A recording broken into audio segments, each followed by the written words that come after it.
Welcome to Tyrompers No Limit Podcast. What is going on, boys and girls, ladies and gentlemen? Welcome to the Tyrompers No Limit Podcast, episode number 43. We really have a legend on here today, boys and girls. We're always fired up, but today we are super fired up, my friends. We have a man that's a former high-stakes professional poker player turned venture capitalist. He was once ranked, I read this, number 2 in the world, but I'm going to go ahead and dispute that today. We might get into that a little bit, man. I think you were number 1 for a long time there, right? I mean, who knows? We have a man that says he actually twice torched 90% of his net worth on multiple occasions, but he has since risen back even stronger. I'm excited to hear that story. A man that for a long time thought Christians were, in his own words, stupid, and now holds a much different viewpoint. Excited to get into that. This is a man that I really look up to a lot. I admire, I respect. I believe he's one of the smartest and wisest men on this planet. And I am really excited to welcome him to the podcast today. Now I'm going to say this right, Pratyush?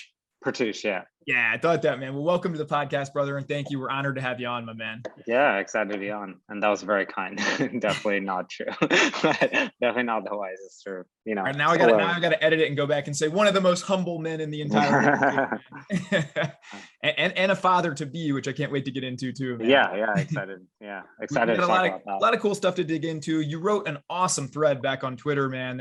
How many times was that viewed? I mean, that had to be shared millions and millions of times. Yeah, I mean, I don't even know, because I mean, it was kind of crazy how viral it went. I mean, Twitter, you see 3,000 likes and millions of impressions, but then there was people sharing it on LinkedIn that I didn't even know, and then people at our church back in Singapore were all circulating it. So I think it went pretty wide and far, which was super surprising, honestly. Yeah, dude, you're a fantastic writer, great storyteller, and you've lived such a neat and unique perspective, man. So I would assume that most people follow me probably know who you are, but if you could just give a couple minute introduction, my man, and kind of tell people who you are, what you're about, that'd be great. Yeah, sure. So I was born in New Zealand, but then we moved to the US when I was 5 years old. So I grew up in the US and, kind of had a not typical American childhood, in that I was like very focused on like competitions or academic competitions, especially. So like, spelling bees, geography bees. It worked out pretty well for me when I was young. Like I won the national spelling bee and then won a national geography competition in high school as well. And went to school kind of thinking, I'm going to study econ, maybe become a banker, something pretty typical for a kid back in 2007, 2008 range. I think if I had gone to school like 10 years later, or like if I was younger now, I probably would have been like, oh, I want to start a startup or something like that. It was just different time, right? But I think towards the end of my college career, I realized I really didn't want to be a banker, like hated the lifestyle and the culture of that. And kind of that's when I got into poker more. Like I played a little, like played some in high school, played online and things like that. But it was really in college, my junior year, where I started playing a lot more and ended up deciding to go pro after graduation. Played for about 6 years, started off pretty small stakes, playing like $20 tournaments and, finally got to play 1,500 WSOPs in 2011, which was great. And then, a few years later, I was playing 100Ks and, ranked, as you said, like in top 2 and, kind of maintained a top 20 to 30 ranking there for like pretty long time there. But it was pretty, long. I mean, the experience in poker, I guess there's so much to say about it. I don't know if I can share it in the intro, so I'll just like cut to the next part, which is, eventually got more into crypto, worked at a crypto gaming startup, but also was doing like a lot of trading on the side. When that didn't work out, as I wrote about in the article, eventually started working at a startup in the gaming space, and now I'm in VC. So that's the very short version, but honestly, there's like so much to dig into it. Yeah, we got time to dig into a lot of that, man. Yeah, it's pretty cool. So, okay, I didn't know that you literally won the national spelling bee, like the one that's on ESPN. Yeah. Exactly. So I can go back and find footage of you. What was your road to win? I won on Proficients. I don't know if there's any YouTube footage. I mean, there is like, you could probably find it on.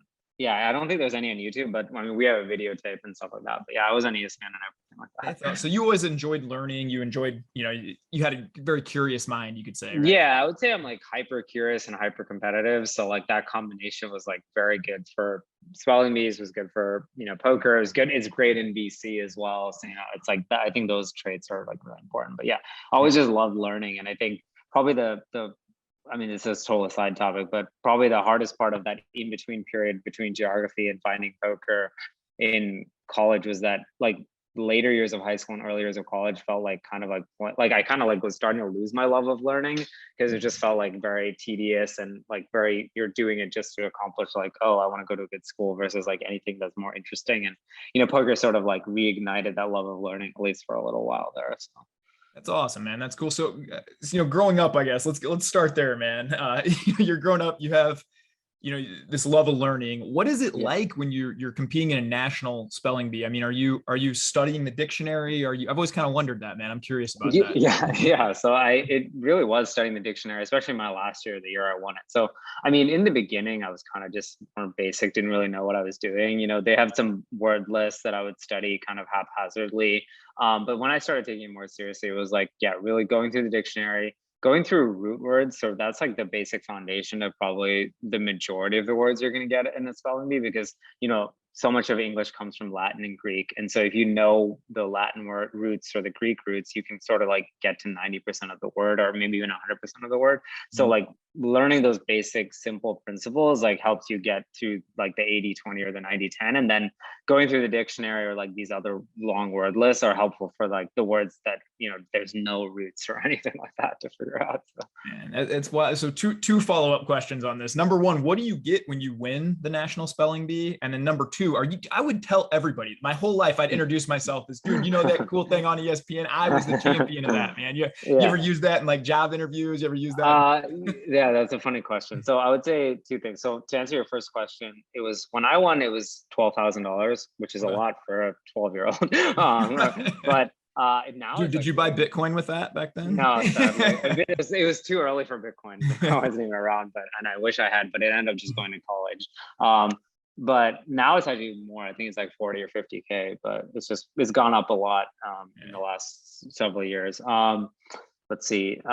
In second question, the spelling bee. It's interesting because it's, in some sense, like I think the closer you are to it or the younger you are, it's like more relevant, right? Like in a college application, it was only 4 years ago, and other things like people sort of like, but like, I think if you're at my age now, or like, it's so long ago that people are like, okay, like, but I think the flip side is because it's such a well-known competition and everyone sees it on TV, like everyone sort of like perks up when they find out about it or hear about it.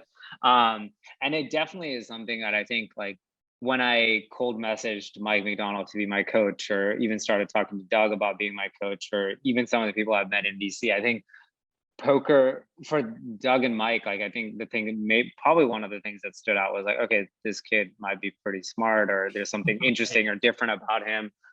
Great work ethic too, right? You're not going to win that without having a really great work ethic. Exactly, because like, and I think so that, and for now in VC, I think that plus poker was a lot of like, definitely probably opened a lot of doors, and that it's quite different and it's interesting, and so people want to talk about it. It's not just like, oh, I went to a good school and then I got a good job and then now I want to be a VC, or whatever. It's like, it's something unique. So. Yeah. See, I mean, I've already sidetracked 10 minutes on this podcast just on that. That's how interested I am. I think I would be leading with that. Like anytime I went to like, you're not single anymore, but when you were single, I'd probably be going up to every girl at bars being like, oh yeah, it's so random. Look on my phone. Yeah, I am the National Spelling Bee. I would be like leading with that all the time, man. Yeah, I know. People always get like, they always think it's crazy that I have like a Wikipedia page or whatever. And it's like, I guess that's like, it's just life, I guess.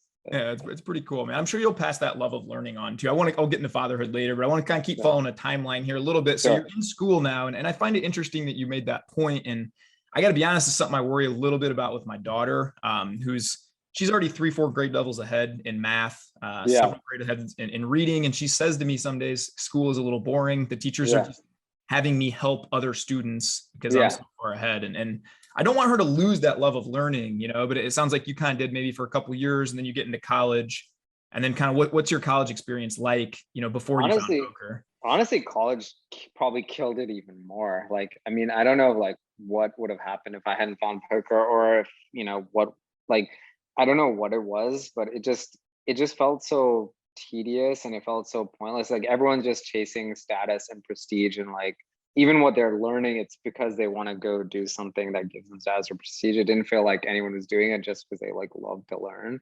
At least that was like my impression at the time. Obviously maybe like going aiming for a culture that's like as cutthroat as banking was probably like part of the reason I felt that way. Like maybe in other, fields, like people didn't feel that as much, but it definitely, to me, like it definitely killed my love of learning. And I think that was really hard to recover from. And if I hadn't found poker, it would have been, I don't even know what direction I would have gone in life. Like, I mean, maybe it just would have just become like one of those people who like gets a job and hates their job, type of thing. But which kind of like feels like where a lot of people end up. So it's definitely something I think about with my own kids in the future. Like, how do you like maintain that level of learning? And sometimes I think traditional schooling is just not great for that, because I mean, the goal of like policymakers and things like that is they want to reduce gaps, right? So like people like your daughter who are 3, 4 grade levels ahead, it's like her going even further ahead is not helpful to that goal. It's like it actually hurts their goal. But what's helpful for them is like, okay, she goes and helps another student, which is, I mean, great in some ways, like that in terms of raising their bar, but like it does probably reduce like her potential and capability, which is why definitely I think one of the things I'm interested most in venture is like homeschooling startups or like alternative learning startups, because I think there's just a lot of people who are being very underserved by the market right now, or underserved by education. And like it's like, yeah, if you're a super rich person in the Bay Area who can afford to send your kid to a 50K a year private school, that like that's great, but like that's not the case with the majority of people. And there's like tons of people out there who are like underserved, and especially like if you have both parents working, like what's the kid even supposed to do, right? Like I was lucky enough that even like for spelling bee and geography bee, I had my mom at home, so like I could train with her and she could coach me and stuff like that, and sort of like cultivate that love of learning. But a lot of people don't have that opportunity. So like I think a lot of these types of startups like Primer, which is founded by one of my friends, Synthesis, Mentava, there's like a lot of companies coming out right now that are trying to like not just like their goal is really to accelerate learning and like really like help kids like explore their interests in different ways. And so definitely very bullish on those, and hoping that a lot of these startups are really at large scale when my kids are older, so they can take advantage of these and learn in that type of environment versus I think traditional schooling. Yeah, I think, man, a lot of good points there. I do think that, shout out to Joey Ingram, the big poppy. He's one of my best buddies here in town. And we were just talking not that long ago about how if you were really trying to beat down kids' sense of learning and more confuse them, you would send them to traditional school, right? Like they wake up too early. They have to memorize these things and regurgitate. Then the bell rings and they're rushing off to the next thing and they're memorizing and regurgitating things. And it does kind of, I don't know. My daughter really started to accelerate during COVID when my wife taught her one-on-one, my wife's a PhD from Purdue and loves learning, just lifelong learner. And she got to really pour into her there. And that's when we saw her just take off. Yeah, totally. I mean, tutoring and one-on-one is like obviously incredibly valuable. And it's like, how do you make that scalable? I mean, there's another company we invested in called Edia, which is like does like a lot of like programmatic questions for students. So like that helps like in terms of at least like that sort of experience where you can like iterate faster. So I don't know. I think there's hopefully a lot of opportunities. It's definitely one of the areas I'm most interested in investing, because I think there needs to be solutions for kids like your daughter who are advanced and aren't being well served by the current education system. Yeah. All right. Well, let's keep moving forward. Now you find poker. I want to hear how you found poker. What was kind of your process into that, man? I mean, like everyone, 2003 saw Moneymaker on TV. Like, I mean, who like I mean, back then it was very rudimentary, right? Like first it was my brother and I just dealing hands to each other at the table, like kitchen table, while we watched Moneymaker play or whatever. And so I was still like, that was like when I was 14 or 15, I guess. So this was very early in my like life, I would say. And would play like a little bit with friends in high school, like started playing online, like very casually when I was like 18 or so, just like fun on PokerStars, playing like $3 sit and goes and stuff like that, those like 440 180 mans and things like that things back in the day, man. Yeah. Exactly. But once I got to college, it was like hard to play because I was just like so busy. And Duke was the first time school was hard for me because like there was a lot of smart kids there, and I actually had to and like and everything was graded on a curve, so like you actually had to be like really good to keep up. So like the first 2.5 years of college, I like barely played, and it was really only my junior year when I went up to New York for an exchange program we had with NYU, where we were supposed to be learning finance classes and then hobnobbing with like Duke alums on Wall Street to then get an internship for the summer. That semester I only had 2 classes, and it was like the semester I realized like, wait, I don't want to be a banker or a management consultant or any of this. This is stupid. And so I just was playing poker like all the time. Started playing online. Met like a few guys from Pocket Fives, and we were like in a group chat together. I mean, this was like so old. This is like AIM days, and yeah, I mean, I remember those days, man. Yeah, you're talking strat. There was no program. Honestly, in retrospect, the funny part is like I think I might be the least successful player from that chat in terms of like hardware, which is crazy because it was just like 6 random people, who formulated a group through Pocket Fives. So like we had P.S. Hines, who won the main event like a year and a half later, which was I mean, one of the best experiences of my life was like railing that tournament. Like it was like so fun. Like literally, it was like our first WSOP 2011. Like PS and a bunch of us are rooming together. He wins the main in November. It was like one of the incredible, like, I don't know, sometimes it's just like crazy to think about. But yeah, PS was in that. Neil Farrell, who's like won a Triple Crown. Daniel Strelitz, I think he just won a 2nd bracelet. Brian Yoon, he's won like 4 bracelets. Michael Gagliano won like 2 bracelets. Like it was like it's just a random thrown together chat. Yeah, it was literally just like people on Pocket Fives, and like everyone was playing like $100, like tournaments at most at that point, and I was like one of the lower stakes guys because I just like had just started, right? So I was probably playing like $20, and they were all playing like $50 or $100 tournaments online, and now it's like 10 years later. I mean, I don't really keep up with a lot of them too much anymore because I'm like not really connected to the poker world. I'll talk to them occasionally, but it's kind of crazy to think that like, everyone like did really, really well. It probably shows though, to be honest, like if you guys didn't have that group, I bet none of you do as well, Totally.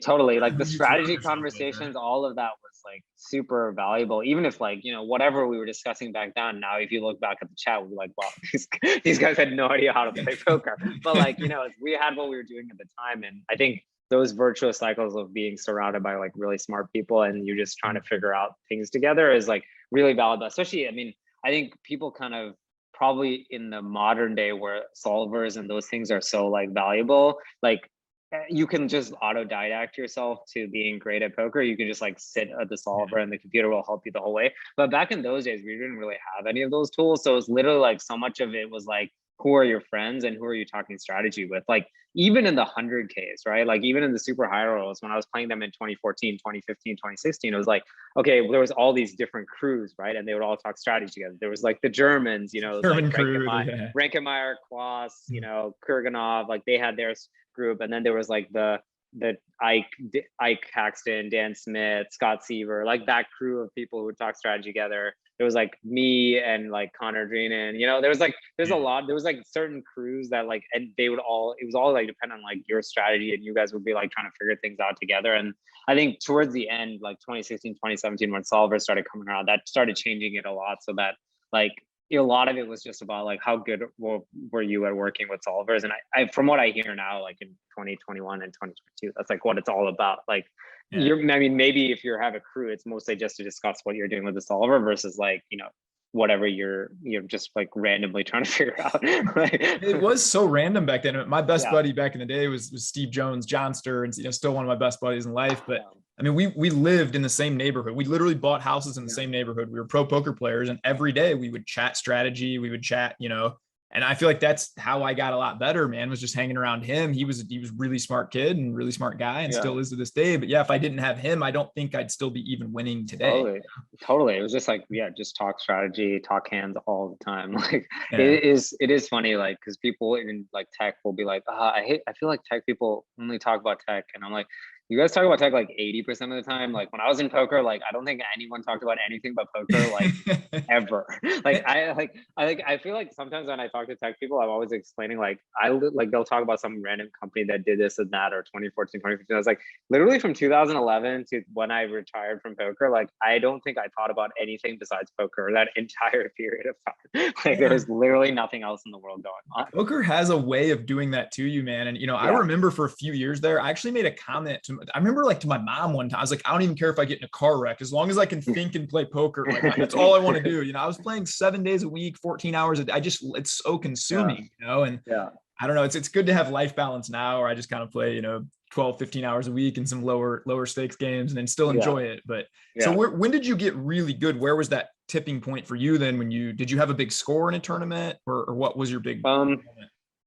I think probably the big tipping point was when I probably moved to, there's probably two tipping points. I think the first big one was when I moved to Waterloo and moved in with Mike McDonald. So he was my coach at the time. And I moved to Canada, and that was like the thing that took me from being like kind of just probably an average mid stakes player to being able to play high stakes, because he helped me a lot with improving my strategy and things like that. And so 2012, 2013, like there was a few scores in there, like I think like cash like 100K, and then there was like a EPT Berlin final table and a few other things like along the way that sort of like, I don't think it cemented me as like a great reg or anything, but it sort of was just like, okay, not just a mid stakes player playing 50s and 100s and occasionally playing the Sunday Million. It was like I definitely started playing the full online schedule, and then like probably would have been able to play like most EPTs and things like that. I think the big second tipping point was probably and I won like a Falls View Poker Classic, like 22K for like 200K or something. That was like another, like sort of like cemented me as probably like a decent high stakes reg or something. Versus not like, definitely wasn't like one of the best or anything like that, but just like, okay, I'm not playing $50 tournaments as my max or something like that, Yeah. And then I would say the second big tipping point was probably middle of 2014, where I met Doug Polk at a 10K 6 max table, and we were just like chatting strategy and stuff like that, and we hit it off really well, and I ended up messaging him like a week later and was like, hey, like I don't know, I'd be interested if you want to like coach me or something like that. Would you be interested in that? It's funny that I always mention the spelling. I did mention the spelling bee, which is like, Doug's like, I know the kid's smart. Let's bring him in. Yeah, and so Doug obviously was like one of the best heads up players, like the best heads up player. He was the GOAT for as long as he wanted to be, really. Yeah, he was the best at the time. He had just won the Sauce Challenge, I think like 6 months earlier or something like that. But they had started to get more interested in doing tournaments. Like him, Jason Les, Dong, Jason Mo, all of them were thinking about playing more tournaments. And so I think because I was already playing tournaments and he liked the way I thought about strategy and stuff, he's like, sure, I'll take you on as a coach, and sort of maybe there'll be some learnings and some like subtle tournament nuance stuff that I could like talk to him about. And like the other thing is like he would teach me much better strategy in general. So that was like a major tipping point in that, like basically almost immediately I like started to become quite good. And that's like when the rise from like being just like a good high stakes reg to being #2 in the world. And like I had like a bunch of scores that like back half of 2014 and early 2015. And I think it was mainly just a lot of it was Doug coaching and just sort of like things starting to click. So I would say that was the second big tipping point, was like start working with Doug and just like starting to be able to feel like I could hold my own in 100Ks and 25Ks and things like that. Man, that's amazing. So one question first, when you went and told your parents, hey, I'm not going to go the banking route or this finance, because it's probably, you got a golden ticket, you're going to be making $500,000 a year, all of a sudden, hey, now I'm going to go play poker. How'd your parents take that when you told them that? They honestly took it pretty okay, which is surprising, given that how, like, I think the weird thing is, in retrospect, is I think for my parents, and maybe this is just because they came from India, I think they thought that getting the college degree is like the most important thing. Like their entire life goal, like while raising me, was that I get to a good university. And I think they thought that as long as I get a degree, like I always have a fallback plan. So if I wanted to go play poker for a year or two, I would always have my degree to fall back on. So I think they ended up taking it pretty well. Whereas like, I think if I had done it at like 18 or something, they would have gone crazy, like it would have been like, how can you do this? Like college is the most important thing. Like even now, like, even though I think my college degree has basically been worthless for my entire life, like they still like value it quite a bit, because I think for them it's just like, in India the only way you can make it is a college degree, right? Like in America, the weird thing is like you do need a college degree in a lot of professions, but in there's a lot of ways to make it in America without people caring about your college degree. Like even in tech, like I don't think anyone cares that I went to Duke 10 years ago and got an economics degree. Like the reason people are interested in me is because of the stuff I write and stuff I say, and like even poker and things like that. And so like people don't really care about that kind of stuff as much, versus like how do you think and like how smart you are. So I think it's that, I think that was their understanding of life, just because that's just the world they grew up in. So Yeah, it makes sense. That's cool to hear though. They took it pretty well. I yeah, remember driving home when I was 20 and telling my parents, hey, I haven't been to class in 4 weeks, but I do have a $60,000 bankroll and I am going to Vegas. And they yeah, didn't take it as well, man, but they got over it. And, it ended up good. yeah, So now you're crushing like 100Ks. You're literally one of the best players yeah. in the world. You do that for a couple of years, right? Living that life, Yeah, that high roller life. yeah, I mean, there was like ups and downs in there. So like, I mean, it was basically like a year of rising all the way to the top. And then I had like a pretty, like, in terms of time, it wasn't that long. It was like a 8-month period maybe, where I like had a pretty big downswing from like, let's say May 2015 to December 2015. And that was like, it felt like the longest period of my life, because like I literally was on top of the world, like, number 2 in the world, like basically felt like I was the best poker player in the world at that point, like in terms of tournaments. And were you like a multimillionaire at this point too? I mean, Like I mean on paper, I guess, but I guess when you're buying in like to yeah, 50K tournaments like every week and 100K, yeah, exactly. right? Like things come and go, and like Yeah. if you the thing about poker too is you don't pay your taxes until the end of the year. So like I always paid quarterly, brother. I always paid quarterly, man. That's That was one of smart. the weird ones.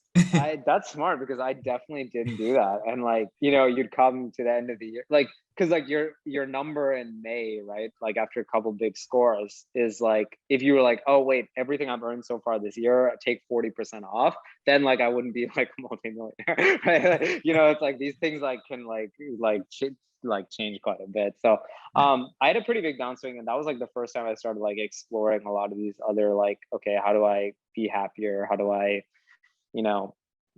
think about things beyond poker? And like I started getting into all the Tim Ferriss self-improvement stuff and all that kind of stuff. So that was like that was like the period where I first torched the 90%, I guess, like that 6-month period. And so would you say your overall experience with poker is really, really positive outside of maybe that last 8 months? And then when you were going through that downswing, was that more like, hey, we're just running bad, or did that have to do with lifestyle choices and, other things too? Yeah. And I guess the poker story is kind of weird in that it was like really, really good, right? Get to number 2, had this like 8-month period where I like lost 90% of my net worth. And then there was like a year and a half where I sort of like built it back up, right? Like, and like sort of ended on a quasi high note. Like I wouldn't say it was like a high note, but I had a bunch, like 2017 was probably my second best year ever, and it was the last year I played. So like it did show that like I was able to bounce back. But so overall that was positive, I guess. So it wasn't like a positive then end on the negative, I guess. But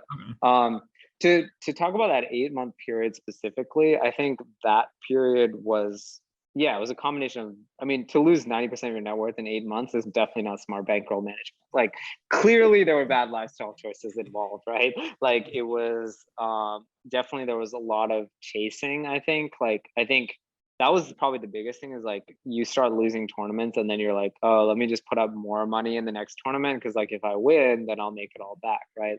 And like so WSOP 2015, I didn't cash in a single tournament up and like and the Super High Roller Bowl was like the last tournament, like towards the end of the summer, right? And so I had gone 0 for the summer, and so I was down like a lot at that point, right? Not like a huge amount, right? Like you wouldn't be like, oh, like, especially because I was coming off my best year ever at that point. Yeah. So, but I put up like a massive amount of myself in that 500K, which is, definitely not prudent in that tournament. I think everyone was billing it as the softest tournament ever. There's gonna be a bunch of businessmen. It actually wasn't as many businessmen as you would have expected in that tournament. But so, and then I didn't cash that, and that sort of like, that was like another big one. And then the rest of the year basically like didn't cash like very many tournaments, and like it culminated in by December I was like, not doing so well. So then you were looking to transition, you're starting to get interested in crypto, start studying that as well as you're kind of getting into this self-improvement journey. I mean, I not quite yet. So 2016, when I started to do all the self-improvement stuff, I did start to get interested in other stuff. Like that was like when I first started reading books like Outside Poker and things like that.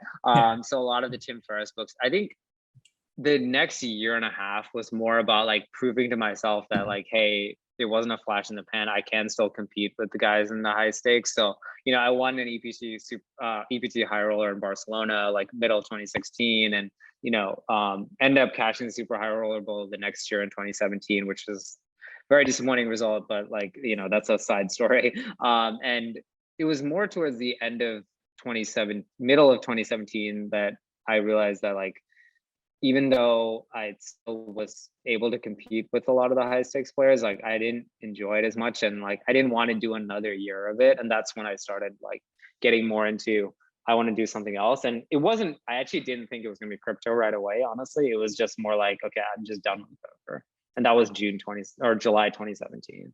Okay, gotcha. And it sounds like, I mean, to me, I kind of resonate a little bit because when I left playing poker, I was playing, nothing crazy, but 10, 20, 40, no limit, and games that were decent size and a big winner in them. But I just kind of got to the point where, man, it just seemed pointless. Like, why? I just couldn't, I don't know, like getting up and going every day, and it just wasn't fun anymore. And I was like, I got to find something else. Yeah. And I just realized like, I think one thing is like playing at the highest stakes, it kind of spoiled me in the sense like, it was like, that's the thing I enjoyed the most, in that like, I was like, I only want to compete if I can play with the best.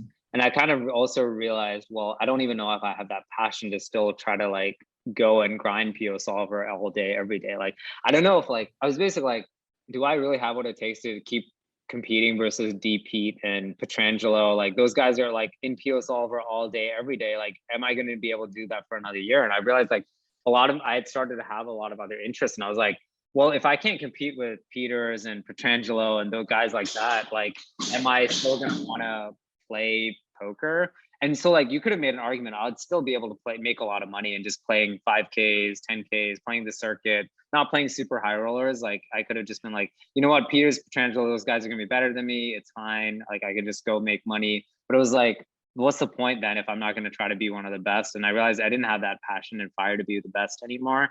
Or I did have the passion, but or I had the desire, but maybe not the work. I didn't want to, do it for another year, or another few years. That makes sense, man. So then you start to transition. Then when do you meet your now wife? Is that around this time too, or is that a little bit? That's a couple years later. That's until when I get over to Singapore. So like the next year and a half after I left poker was basically like me trying to figure out what I wanted to do with my life. And like the first 5 months are like not even poker related, even though I had been doing some crypto related. I had been doing some crypto investing. It was mostly just like, I was just reading a lot of books, honestly. Just like self-improvement, like, YouTube videos and things like yeah. And like, like a lot of Jordan Peterson, all this kind of stuff. And there's a lot of just like reading. And it was only towards the end of that December 2017 where I started getting more into crypto, because like a lot of my money that I'd invested in crypto had gone up a lot by that point. And I was like, what does this money even mean? Like, what is Bitcoin? Like, I just like randomly put money into this thing. Like, what does this actually mean? And I kind of like, with some of my poker friends, we started investing in a lot of ICOs and things like that towards the end of that period, which was bad decision. But, it was just sort of like that. I think the next year was mostly like crypto trading. Nice. And so you ran up a massive crypto roll as well, right? And it ran it up. It was hard to not back in those days. Yeah, totally. Buddies who were like, thought they were just the biggest genius. They were telling me to buy Bitcoin back in 2013, 14 when it was, nothing. And I'm like, what is a Bitcoin? Doesn't make sense, but I should have listened to smarter people, but I mean, I think a lot of us in poker, there's a few people who kept it, but I think a lot of people ran up a lot of money in that late 2017, early 2018 period. And then basically we just gave it all back, like, I mean, like, I think on paper, I had more money at that crypto peak than I did, even in poker. But I mean, basically lost it all. So when you lose all that, then what? You've gone through the self-help stuff. You kind of have processed all that. What's the feeling then when you kind of, dude, I torched 90% of my net worth. Like I could have been set for life almost. Had an amount, and then I kind of torched that. What's going through your head, and then what takes you to Singapore after that? Yeah, I mean, it was really like massive depression / like suicidal thoughts / like, I'm never going to be able to figure this out. Like I've done it twice, right? It's like, not even like, you can't even do the like, oh, I made a mistake and I'll like get better at it or whatever. It's like, no, you literally like ran up your stack again and then blew it again. Like maybe you're just a degenerate gambler. You know, and so, I mean, what brought me out to Singapore was like, well, I had some money left and I was like, well, I mean, maybe at that point I'd torched like 80%, not 90% or something. So it was like, I had some money left and I was like, well, I want to learn how to trade or trade this money back up basically. And, you know, the now infamous 3 Arrows Capital, like, I mean, Sue and Kyle, I met them through Discord and they were like, hey, I was like, hey, can I come over and learn how to trade from you guys? Basically the same thing. I was basically repeating my life. You follow that smart blueprint of reaching out to very smart people, Doug Polk and Mike McDonald. Now you're just doing the same thing. This is what I'm doing in venture right now too. It's like the same, it's the same blueprint, honestly. But it's like, I was like, hey, can you teach me how to trade? And they're like, sure, come over to Singapore. I came over to Singapore within a week. They were kind of like, yeah, like we don't really want you to trade. Like, why don't you're kind of like older already for trading, which like to start trading, like by the time their argument was like, basically by the time you get good enough to like have your own fund, you'll be like 40 or something. And that's like older already for a trader. So they were like, hey, we have an idea for a game we want to build on Ethereum. Why don't you like run it? You used to be a poker player. You understand the gambling world. Why don't you like be the CEO or product manager, whatever you want to call it, of this like game we're incubating? And so I ended up doing that for like 7 or 8 months. But yeah, that's what brought me out to Singapore. Nice, man. And when you're out there, are you starting to feel like you have purpose again? You're starting to get your life together? Or are you still pretty down at that point? Super down and like, you know, basically just drinking all the time, like super depressed. Definitely, there was a lot of pressure too from, you know, in that area, because like they expected results and like the game wasn't going super well in terms of like the product development. It was hard to hire on a tight budget, and you know, we were just, the mechanics of the game were kind of broken. So it was just like there was a lot of pressure, and that's actually during that period is where I ended up meeting my wife. Okay. Or now wife, I guess.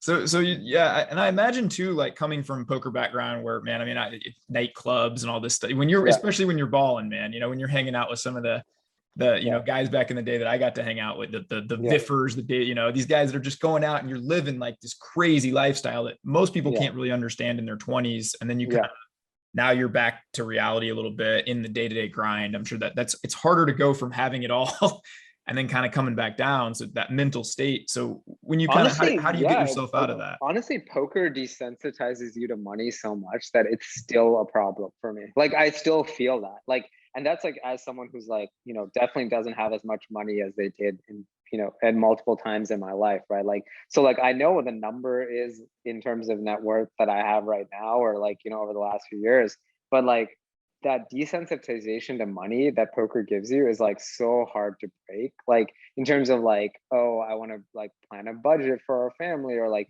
you see something you want and just not to buy it. Cause like when you played for like in these $100,000 tournaments, $500,000 tournaments, you've credit card rouletted for like $2,000 bills. If you see some shoes you like and it's like $150, which is not even expensive, you're just gonna be like, oh, I'll buy it. Or like, oh, like, do I want to get like the really nice facial cream or the one that's like cheap, you know? And it's like, you're just always, it's like every little thing is like, oh, what does it really matter? It's like, oh, it's cost like $300 to do this random like flight thing. And like, these things are like, you know, small amounts but they add up a lot over time. And it's like the desensitization money, especially as you're like, you know, planning for family and life, whatever, is definitely something I'm like still trying to work on, because like going from the point where you don't care about money, because it's like poker, money comes in, money goes out, and you sort of feel like, and you're always, you know, by yourself, it doesn't really matter. Like, it's kind of a thing that I'm still like trying to figure out.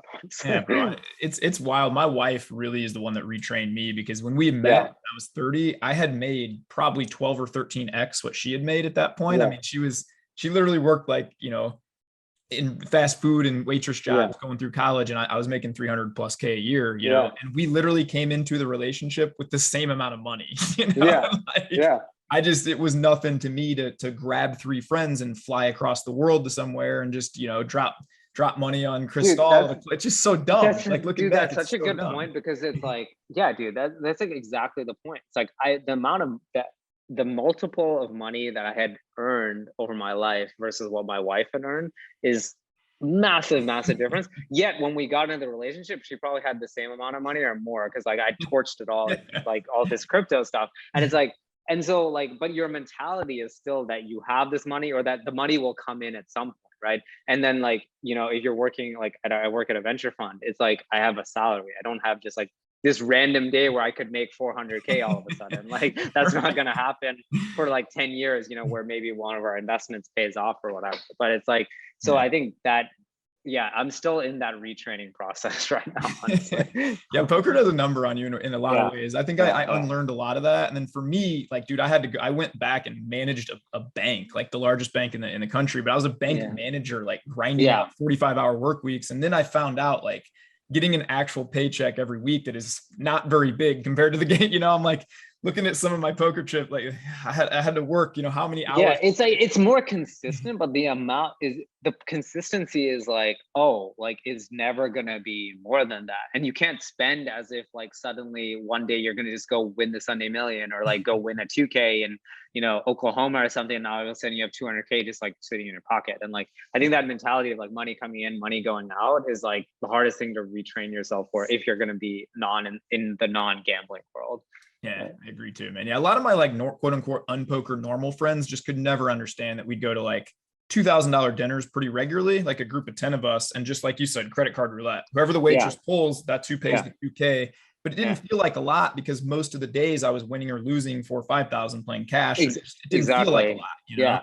And I think the thing about, your quote unquote non-poker friends or whatever is like, a lot of times, like the thing I didn't understand at the time was a lot of times I was just like, oh, they must just like not make very much money. Like I thought it was like, they didn't make much money. Like that was the reason, like their salary was super low. Like that's why they didn't want to spend money on this, or like, hey, why don't we go to Europe for a week or something like that?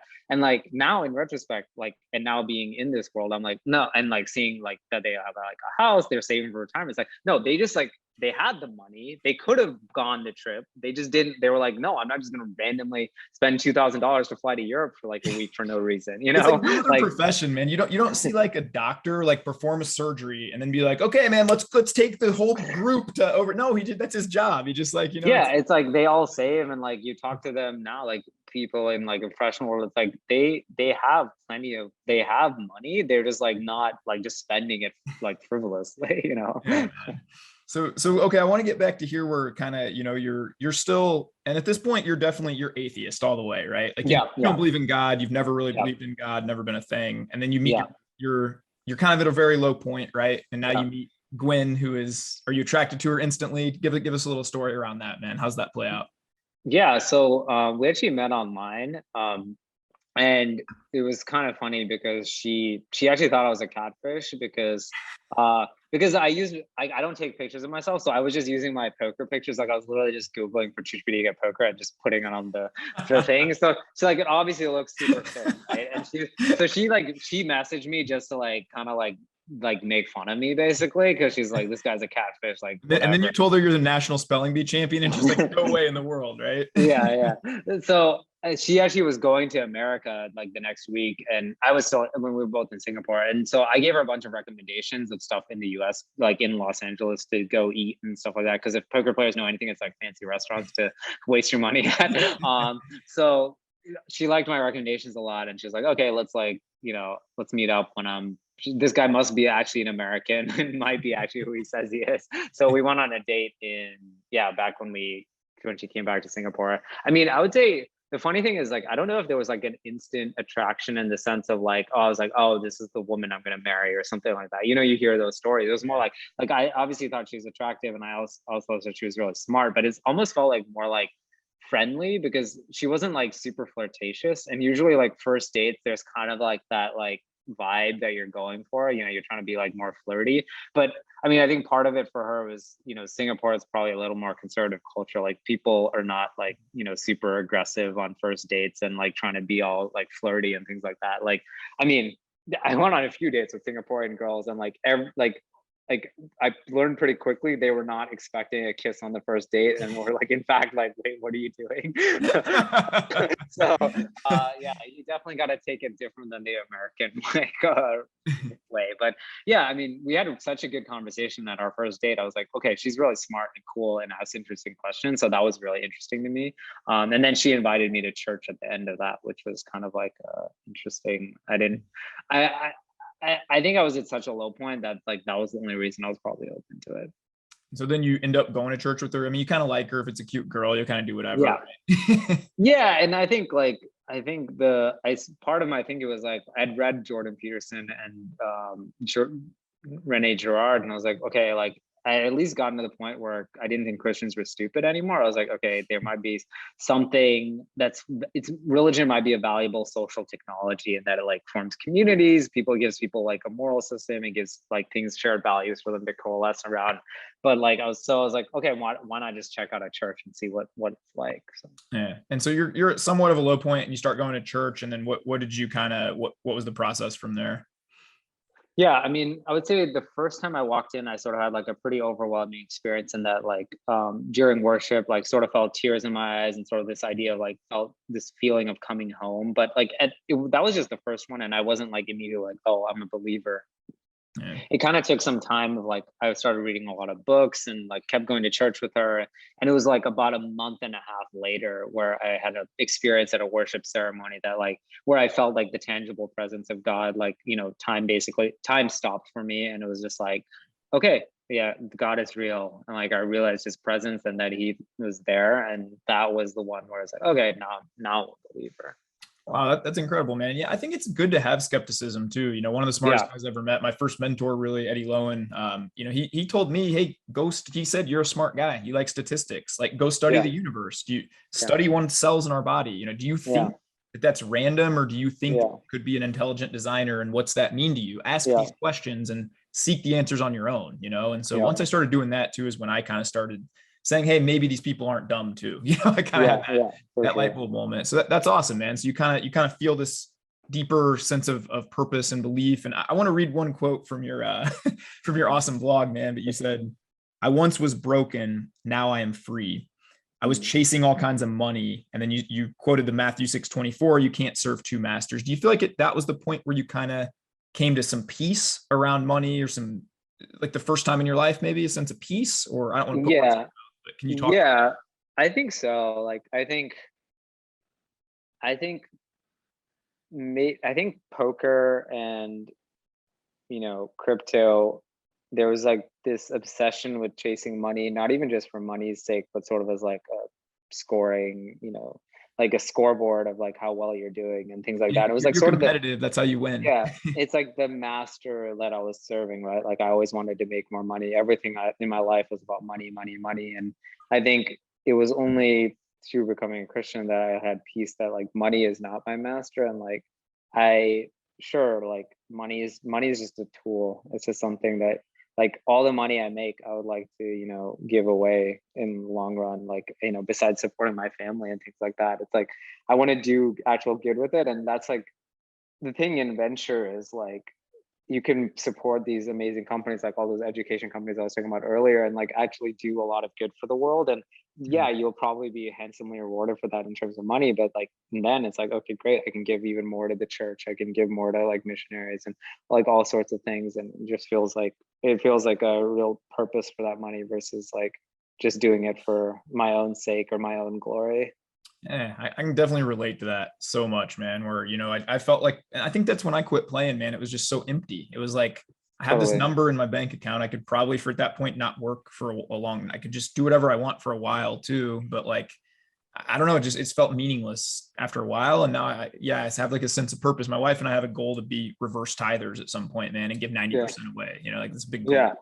Set up a foundation and help people and things like that too. That's awesome, man. That's cool. That's an awesome goal. That's a good one. I gotta keep that one in mind. Like, I think that's a great goal to aspire for. Yeah. And so you keep dating Gwen, and obviously she has a pretty, pretty, you know, how long do you guys date before you realize like, man, she's going to be my wife. She's going to be the one. Honestly, I knew like a month in. So we started dating like maybe 3 weeks before I became a Christian. And then, like maybe a month and a half later, I had this experience where I was watching a sermon, and then there was a moment at the end. They play a video, and Jesus, like, it's a video of Jesus healing the leper, and that was the moment where like I first felt really overwhelmed with the love of Christ. Like, not just that God is real, but that Christ loves me, and that feeling, it was like pretty overwhelming. Like I was broke down in tears, like was crying nonstop. But like my Gwen was there next to me, and then at the end of that, I told her I loved her for the first time. And it was the first time I said I love you to anyone since I was maybe like 15 or something, to my high school girlfriend. You know, like I didn't say that ever to my parents because like, I mean, for like, you know, it was just like I just didn't say it, that word, that phrase. And so I think at that moment I knew I was going to marry her. That was a month into our relationship, which is kind of crazy. So we ended up getting engaged 9 months into our relationship, so pretty fast, I would say, on all things considered. But like part of that was like I knew I was coming back to America. So, but honestly, like if looking back, I was like I could have gotten engaged to her a month in. But Bro, I'm with you on that. I told all my friends. I was actually seeing a couple girls in Chicago, and then I met my wife. We took a 5-hour walk, and I texted them that weekend. I was like, "Hey, it's been great, like hanging out casually, but I found the person I'm gonna be with." And like, told all my friends and family, I'm gonna marry this girl. I proposed like 5.5 months later, so I get it. Yeah. Honestly, like I think at our age, like I think it's probably different when we're like 19, but like I think at our age, like very fast. So like I do think the flip side is when I see like friends or whatever that are like 33, 34, and they've been dating for like a couple of years. I'm like, if you know, like honestly. I agree with you, man. And I think at some point, I think that's universal, whether you're a believer or non-believer. Because like I've talked to like other friends who have gotten married or taken that step, and they all like, yeah, I knew like 2 months in. Like even if we ended up dating for 2 years, just because like that's what society tells us to do, like they knew like immediately. Yeah, I kind of agree with that. So now that you have this kind of newfound faith and you're kind of centering your life in different priorities and things, was any pushback from any of the friends? I know when you wrote the thread, I'm just a fan of Doug Polk. I've admired his work ethic to be the best player in the world. Then I've admired his work ethic to grow this big social media, and I think he's a hilarious dude. He's a cool dude. But I saw he kind of needled you a little bit at the end. Yeah. Have you experienced any of that, and what's that kind of been like? Yeah, I mean, I would say not a ton, to be honest. I would suspect there's probably a lot more like going on behind my back, which I mean sounds like kind of like, oh, I'm like upset about it, but honestly I don't care. Like if people are talking about it behind my back, like I'm sure that in poker probably a lot of people are like, when I came out with that article 6 months or I guess it's almost a year, 8 months ago now, but they're probably like, wow, what the heck, like how is Pratt like a Christian, like how can he be so dumb to believe this, all these types of things. Like probably a lot of former friends, but like I think no one's really said anything to me in person really that's been too hurtful or something. And like ultimately, like it doesn't really bother me. Like I know what I believe, and hopefully like I'm praying for all of them to become Christians too. So yeah, that's awesome, man. That's really cool. And so now you and your wife, and she's second trimester, correct? So your dad. Yeah. So I literally was fist pumping when you told me that. Email leading up to this, man. I was so happy for you, dude. Yeah, I'm excited, and she's also a girl. So Oh, dude, that's amazing, man. Dude, I tell you what. So my wife is on a mission trip right now, and today's the 9th day. Yeah. And so my daughter, if I were to turn the camera around, this is just my room. But nice. Just 45 stuffed animals in our bed, right? We've been having 9 slumber parties in a row, dude. We've been staying up late playing board games against each other every night. There's no better connection than a daddy-daughter, man. Your heart's gonna expand in a way you didn't know it could expand here soon. Yeah, I'm excited. Yeah, I'm like, it's honestly the best thing ever. So I'm excited for November. That's awesome, man. Well, congrats. And so what's kind of day-to-day life now for you? You're in VC. That's exciting world, right? And does that kind of fill some of that void that maybe poker and crypto and because you're kind of saying totally. Yeah, like I love it because there's so much learning involved, and you get to meet with like super interesting, ambitious people. Like some of the founders we meet with are just like truly incredible, like world-changing type people. And so that's like super inspiring. It gets you like really excited. It feels like the best job in the world. Like honestly, it's like taking the skills from poker that are super valuable, like appetite for risk, intuitive betting, psychology, understanding people, like all these things, and then like using it for good, like in the sense of like you're using it to like make investments in companies that will go change the world. And it's like, okay, so like, because there was definitely a period in my life, like after poker and even sometimes during crypto, I was like, I like wasted my life. Like, I played poker, I didn't do anything with it. I like lost a lot of the money I made. Like, what was the point of this? Like this was like really like a waste of 7-8 years of my life. And like, even sometimes now, like I'll meet some hotshot 24-year-old and I'll be like, I wish I was 24 doing my job now, right? Because I feel like I like wasted all those years. But then like in reality, I feel like poker gave me such a good lens into being a great investor that I think like long term it'll serve me, even though it felt like it was wasted in some points, you know, at some point. So it's a really valuable skill, and like venture is just an amazing job. That's awesome, man. That's cool. One of my favorite verses pops in my head in Genesis. What the enemy intended for harm, God will always use for good if you give it back to him. And I feel like that way in my poker life too, where sometimes I look back and I'm like, a decade of a poker pro, like what was I doing, man? You know, but you know, looking back, I agree with you, to having a strategic mind, to be able to build the social media following that I have, and being able to network what I consider in kind of a dark place the poker community can be sometimes. And I've gotten to be kind of a light in there certain times too. And so I'm thankful for that. And, you know, I think everything does come back full circle for good. And it's like there's an interesting life, man. It's so cool to hear.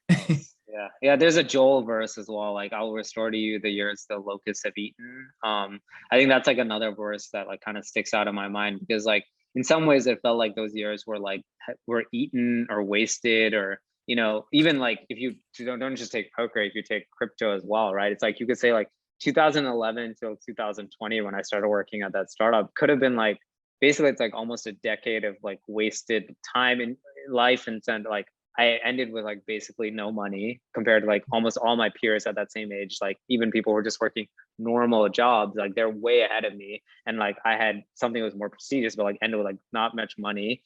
And then I had no work experience. Like even now, like in venture, I'm in a fairly junior investing role compared to like, probably it's more similar to like what maybe a 26-year-old be doing or something. But it's like, so there's like this sometimes this like regret, or like, oh, I wasted so much time. But then like sometimes I think like, no, it's like all this time was like needed for me to like, hopefully in the long run will be like a much better investor for it, and a better person, and like just experienced a lot of life. So yeah, you have, man. And also, man, you know, Gwen wouldn't have tried to make fun of you by, you know, if you didn't have those poker photos, man, you know, that might have never been, man. All those things kind of fell. I mean, I really do believe that all like the questions I'm having, like, do you have regrets? Do the things you would go back and wish you'd redo in your life? And it's like, in theory, yes, but in reality, no, because if I changed all those decisions, I wouldn't have ended up where I am today. Like if I went back and was like, hey, don't torch all your money in crypto in 2018 by investing in ICOs, I never would have gone to Singapore, never would have met Christ, never would have met Gwen.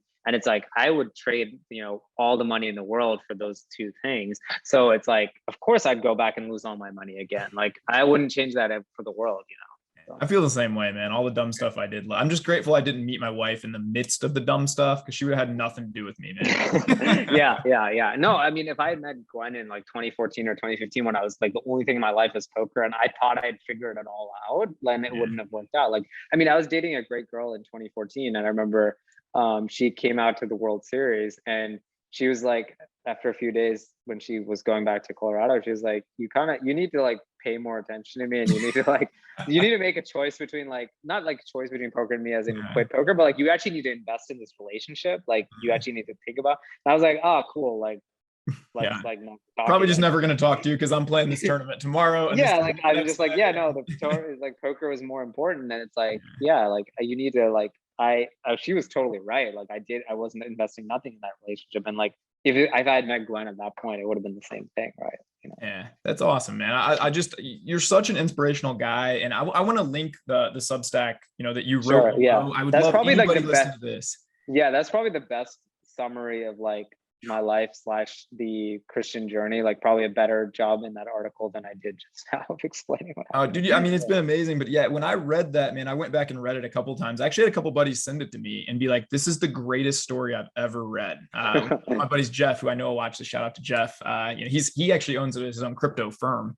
But nice. yeah, and he literally, he's on fire for Jesus too, man. And he literally just, that's awesome. He's like, dude, you got to read this, man. And he was a poker guy back in the day, not to a big level, but he knew who you were. And a lot of us, I feel like, you know, who the cash guys who never really got in a tournament, we all knew who you were, man. So it was like, oh, this guy's on top of the world, and, you know, but then you hear the stories and going through and you read that, and it's really eye-opening. And it kind of shows what you elaborated to a few minutes ago, man, is, dude, you could have all the money in the world, you could have fame, you can have all these things at your fingertip, but I believe we all have a hole deep inside of us, man, that really only one thing can fill, right? Yeah, it's Jesus. It's the Yeah. only thing. Yeah. I chased everything in the world, man, to be honest, just Yeah. And in a way, that's the one thing that, going back, like there's all the like skills that poker taught me, but I think the experience of having it all and realizing it was not, that's not enough, is so valuable now. There's so many people in the professional world, in venture, in startups, in just anything related to the professional world, they're self-actualizing through their company or their investing. They're like, if I make good investments, I will be happy. If I make this company work, I will be happy. If I, if I just do this, if I have all the money, if I'm dating the model, if I'm doing that, like this will fulfill me. But like, the perspective I have now is like, I've already experienced all that in poker, and I realize it's not the answer, and the answer is Jesus. That like, I'm free in a way that a lot of people in my career, like in my field now, are not. They still have to have that experience of getting there and realizing, oh, that's having all I thought I wanted isn't enough, and like there's still that hole. And so like that freedom means it's like even less of wasted years, because like I feel like if I had gotten into, like part of the reason I wrote that article is like, I think if I had gotten into venture 23, 24, I would have done the same thing I did in poker, which is like, it's like my self-actualization, my who I viewed myself as, my person, my identity would have been tied up in venture, and I would have been just operating in a completely different way than I am now. And like the relationships I can build with founders and other investors, it feels like it can be much more authentic now, because I'm not worried about this. My identity is not a venture capitalist. My identity is a follower of Jesus. so much peace in that, man. Yeah, it's Yeah, a great quote by Jim so Carrey. freeing. Yeah, man. I think he says, I wish every human could become rich, famous, have everything they desire, so they can just realize it doesn't make you happy, Totally. Yeah, totally. And it's like, you realize like in the article, a lot of it is talking about like the downswings and how that makes you unhappy. But it's like, even at the when I had everything, it wasn't like I was like, oh, life is great. It's like, those things are meaningless. Like it's just, you're just chasing for the next thing, right? It's like the next thing will make me happy. The next tournament I win, the next money, the next super attractive girl I start dating, like all these things, it's just like additive. And that's why like I think a lot of it just like ends up, you always end up searching for the next experience, whether it's like in drugs, in women, in money, whatever it is. And then just like none of those things will ever fulfill you. Yeah, I totally agree, man. There was he's still a famous poker player now, but I'll never forget. I was like 24, 25, and we were at a nightclub, and I remember this guy saying, pulling me aside, this is 4 a.m. and I'm hammered, but he said something to the effect of me is, if a tie, he's like, I'm worth 10 million plus. He goes, I have a $500,000 car. I have mansions. I have women. I have everything I ever wanted. And he goes, I'm more miserable now than I ever thought I could be. And I remember kind of thinking, it was like a very sobering moment almost to me, but I didn't quite understand it at 24, because I was still like new to this scene. And man, how could you not be happy in nightclubs, But when the party has to end at some point, and if you don't really like yourself and you don't have that peace about you, man, nothing else tends to matter, Yeah, it's like the answer is Jesus. It's Jesus. Amen, brother. I love that. Well, what's like kind of your future plans, or goals in the future for you? I know becoming a dad is going to be a huge one, man. But where do you see yourself? 5-year-ish plan, man. Yeah, I mean, I think being a dad is probably the most important thing. Both being a husband and being a dad, right? Like, I think it's goes hand like, in hand. it goes hand in hand. And I think like a lot of times, like I think.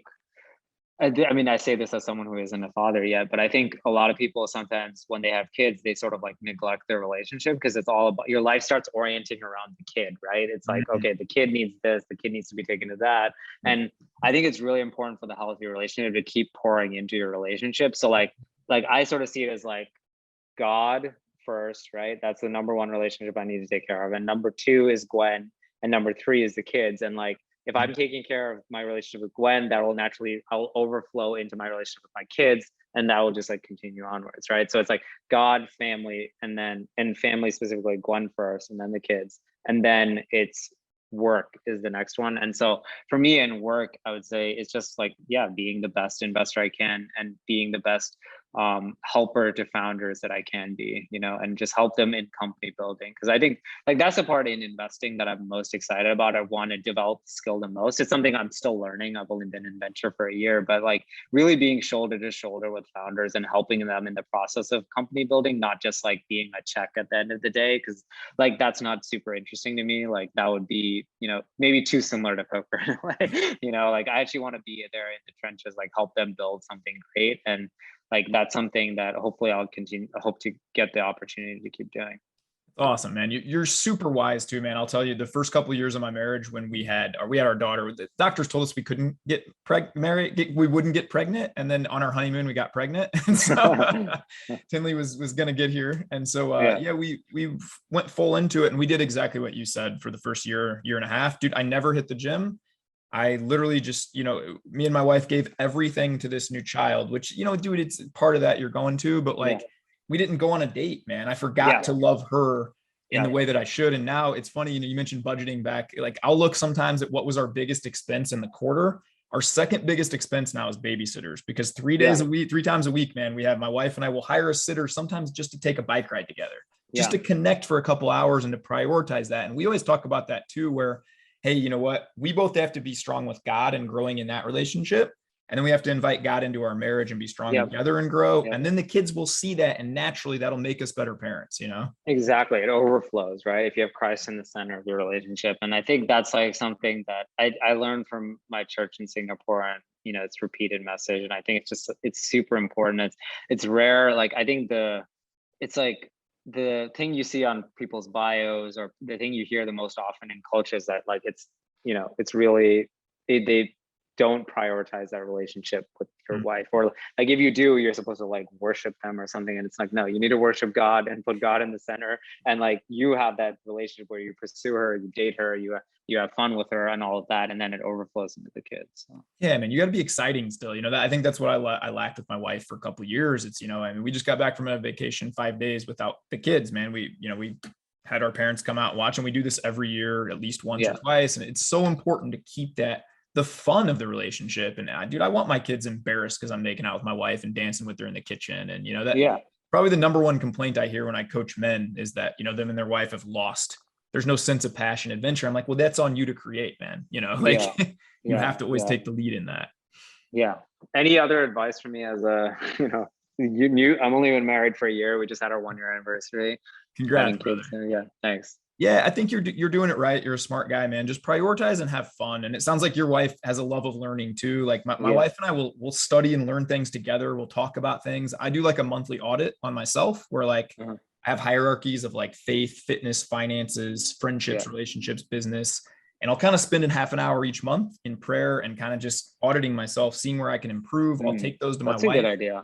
It's kind of like I consider myself the CEO of Tyler Tote, right? Like I'm the CEO of my company. And so this is my house, and I want to make sure that like I'm being the best me. And me and my wife will just talk very openly, you know, hey, if I haven't been my best self, please tell me, and let's have a good conversation. And where can I pick you up the most? And the biggest one is when she has a kid, man. And when you guys have a kid, make sure she gets at least a few hours every week where no one needs her. No one. Like, let her go hang with a friend, let her go read a book, let her go do whatever she wants to do for at least a few hours a week to get filled up. And I think, you know, that a lot of women say, dude, they love being a mom and a wife more than anything. But if they can turn that off for a few hours and kind of, for sure, because it's literally 24/7, right? Like it's like I could be like, oh, I'm going to the office and having meetings, then it's like, oh, like I'm away, right? But like she might not have that. So. Yeah, you still get your identity. Whereas you know, my wife was the CEO, like PhD from Purdue, really, really smart, right? And then all of a sudden, for a year, like she just has the screaming baby, and that's her identity. And she's like, at the end of the day, what did I even accomplish? You know, I kept this kid alive, but it's just screaming at me, you know? So it's no, I like that. I like that audit idea. That's definitely one I'll have to steal. That's why I share, man. Steal away, man. Cool. Dude, I've kept you long enough, man. I really, really appreciate your time. You know, Pratyush, you're just an amazing guy. I think. Thanks. It was a great conversation. I really enjoyed it. I really appreciate it. I do end everyone with what I call rapid fire questions, man. Do you care if I fire off five quick fire rapid fires at you? All right. What's the most impactful book you ever read that's the non-Bible? Destined to Reign by Joseph Prince. That's like my pastor in Singapore.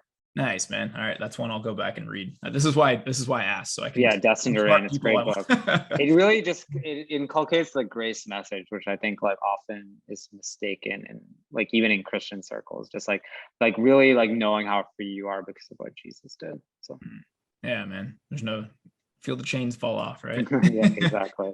That's awesome, man. This is what I'm interested in. What's your favorite memory at poker, and then the toughest opponent you ever played against? Favorite memory at poker, probably winning the EPTA high roller in Barcelona, because it was like, especially it came 8 months or so after I'd had that big fall, so it sort of felt like a comeback. You know, it was like, okay, this is like a sealing the comeback type victory. So Nice. Toughest opponent, Fedor Holtz. I think like at his peak, I think he was the best tournament player. Like especially, I mean, PO Solver started happening a little bit more 2016, 2017. But when it was purely like you just need to figure out a strategy and be the best player you can through your own sheer force of will. And there was like, you know, there's some tools, but not as good as a solver. He was the best. Like he was the best natural player, the best, most aggressive, most like best combination of understanding fundamental strategy and also exploitive play that I've ever played with. Yeah, just listen to that dude talk, man. Like Yeah. Anytime he talks, I try and listen. He's a smart guy. Yeah. I think he was the best and most toughest person to play against. Nice, man. What's currently the best daily habit you would say you have that you implement every day? I think reading Proverbs every day. So I read whatever Proverbs it is of the day. So I think that's good because I think it just like it's wisdom, you know, and like maybe sometimes it's like nothing is like going to super jump out at you, but I think it's just a good practice. And I think I feel myself getting wiser over time. So. I'm actually reading through Proverbs again right now for probably like the 10th time, man. It's like once a year I pick up Proverbs again. I love Twitter. So it's like the original tweets, man. They're just a bunch of wise tweets. Yeah. That's awesome. What's the character in the Bible you'd say you relate to the most? That's a good question.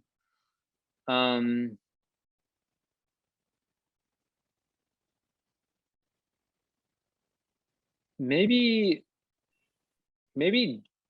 Daniel, because like I would say Daniel was like he was the second in command to a not Jewish, I guess, you know, at the time, but he still served faithfully, right? And he like was able to give good advice. And I think that sort of experience is something that like I'm hoping to do even in the technology world. Like, you know, even if necessarily not everyone around me is a Christian or something, I can still serve them faithfully and be like sort of a light to the people around me. And he also stayed true to his faith, even when there were temptations and things like that you could fall sway to, right? Like, I think it would be very easy in some ways to sort of like get caught up in the tech world and be like, oh, like I should do all the same things they're doing, and like, you know, start to find my identity in that again. And I think being true to the faith and like the way Daniel was is like something that I definitely relate to. And I think I think that's one. That's awesome, man. That's really cool. I like that. Yeah. That's you're very smart at seeing the future and seeing where I think you could have pitfalls. It's very, you know, obviously it's going to serve you well at whatever you're doing, but it seems like in your career now you need to have that skill, and you seem very, very wise at that, man.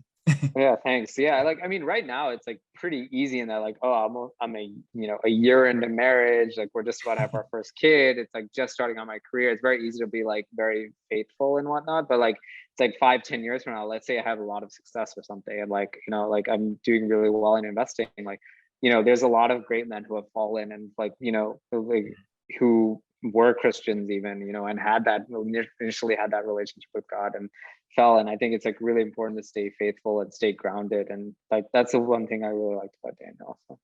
Awesome, man. Yeah, I think you're wise at that too, man, because I do think that, you know, the Bible describes the enemy as a roaring lion. I like to think of him as like a defensive coordinator, just peering down at us all the time to see where, oh, you know, Pratyush's ego, maybe I can stroke it a little bit right there. And, you know, he totally, yeah. It's like right now, it's like very easy to be humble, but like, let's say I'm like a partner at some fund and we just made our first great investment. I went to an IPO. Is like, and like, you know, I could go home to kids who are screaming about and don't think I'm very cool, or like maybe I go to a cool party where like, you know, whatever's going on, it's like, Yeah. no, you gotta like choose and go back home to your kids and like always like go and be a great father to them, you know, and like that kind of like choice, even when the outside world is telling you you're the greatest person ever, like you have to be able to, you know, focus on Jesus and not be self-occupied. So It's awesome, man. That's great. Last question I want to ask, because I assume there's probably a lot of people that'll watch this that, you know, just like poker and they want to see your journey where you're at. But if somebody's watching this and they just said, hey man, I don't know anything about Christianity, this might sound kind of good, but where would you advise somebody to start? I think it depends. So if you're curious about what is the fundamentals of the Christian message, but you don't need the like, you're not in the Christianity is stupid camp. You're more just like curious and whatnot. I think even starting with Destined to Reign is okay, because it's like, it very much sends out the fundamentals of the Bible message or the gospel message. So I think that book is great. I think if you're more on the, like, I think Christians are stupid, like how could someone like Pratt even believe in Christianity? I think Jordan Peterson's Bible lecture series is pretty good. I think Rene Girard, anything he writes about Christianity is pretty good. And then Cold Case Christianity is like also a pretty good book in terms of like sort of just like laying out the historical documentation around Christianity. So like none of those books, and honestly not even Destined to Reign, none of those books are going to make you a Christian. Like these are all just like foundations or layers of like, okay, like maybe Pratt isn't crazy, or maybe there's something to this, but like you're only going to believe or experience it if you have an encounter with Jesus. And that comes from prayer. It comes from going to church. And like you can go to church even as a non-Christian and just like go sit in the pews, find like a message that resonates with you.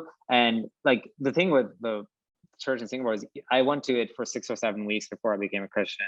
And it's like, I know people who've gone to churches for like a year, and it's not until they really have that encounter, then they're Christian. And so it's like, if you're open to it, find like a church or a person that you like, the message resonates with you, and just keep going. And like, you know, one of those times, whether it's in worship, whether it's during the sermon, like you'll feel that tangible presence of God, because like Jesus is always there chasing after you and looking for you. So, and if you're like, oh, I'm in XYZ and like I need to find a good church, like I mean, probably won't be able to give you good advice necessarily on a local church. I mean, I'm happy to try, but there's definitely, you know, tons of good services online these days. I watch 2 or 3 a week all the time. Yeah. It's wonderful. Like I feel blessed to live in an age where I can just stream the greatest preachers all over the country. Yeah. Who are your favorites right now? I mean, I'm Eddie Lowen is the guy from Westside. He runs the biggest church where I'm from, and I listen to him every week. I'm like Stephen Furtick quite a bit. Yeah. I like Craig Rochelle quite a bit. Yeah. Pratyush, I really, again, man, I admire you a lot. I wish you all the best in the future. I don't think you need my luck or my blessing on it, man. I think, you know, you seem to have a lot of stuff figured out, man. I do. If you ever have a question on fatherhood, or you're ever having a day where the kid's just been screaming for like 20 hours and you feel like you can just shoot your boy a text here, man. And, you know, I'll talk you off the ledge. I've been there. We've had 9 kids in and out of our place over the last 2 years, man. So that's probably the one thing I could help you on if you ever need anything in that area, man. Sounds good. Awesome. Yeah, well, thanks for coming on, man. I really appreciate it. And guys, it's been Tyrompers No Limit podcast episode number 42. We got the man, the myth, the legend here, Pratyush, joining us today. Thank you again for your time, brother. Guys, go out today and bless others. Be kind. Give a compliment to a stranger. Be kind to yourself above all else. Let's go change the world, baby. Have a great day.